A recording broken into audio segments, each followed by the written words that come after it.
What if the most important moments in human rights history did not happen in courtrooms, did not happen in parliaments? They happened in dungeons, in torture chambers, in the screams of people who had no rights at all. How did we get from a world where governments could legally boil people alive to a world where torture is a war crime? The answer is not what you think. This is Drawn and Buried. And by the end of this video, you will have a very strong opinion. Ancient Greece, 570 BC. A man named Pelillus builds a hollow bronze bull and brings it as a gift to the tyrant Phalaris. You place a prisoner inside. You lock it. You light a fire underneath. But here is what you will never forget.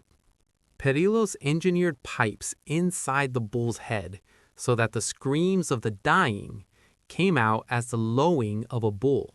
The crowd heard music. A person was burning alive. Phalaris was so disgusted, he threw Pelillus himself into the bull first. Here is the question. Was that justice or just another form of the same cruelty? Leave your answer in the comments. Medieval Europe. The rack. A prisoner laid flat. Wrists bound to one end, ankles to the other. A handle turned, slowly, until shoulders, hips, knees separated. But the rack was not designed to punish.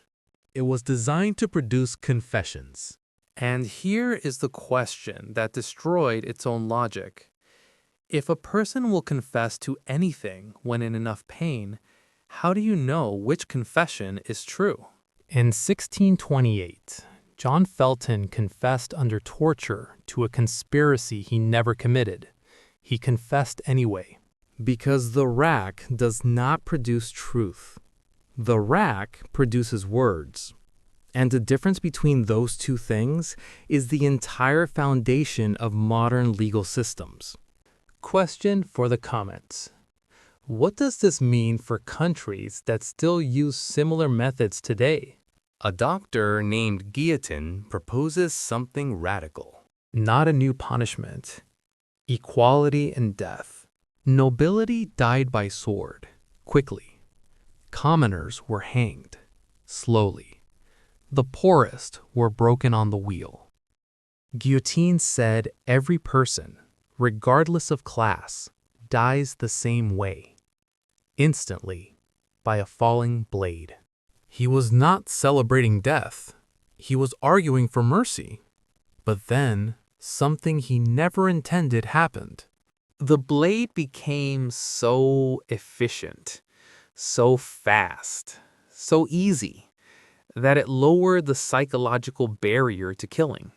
During the Reign of Terror, 17,000 people were executed in less than 2 years.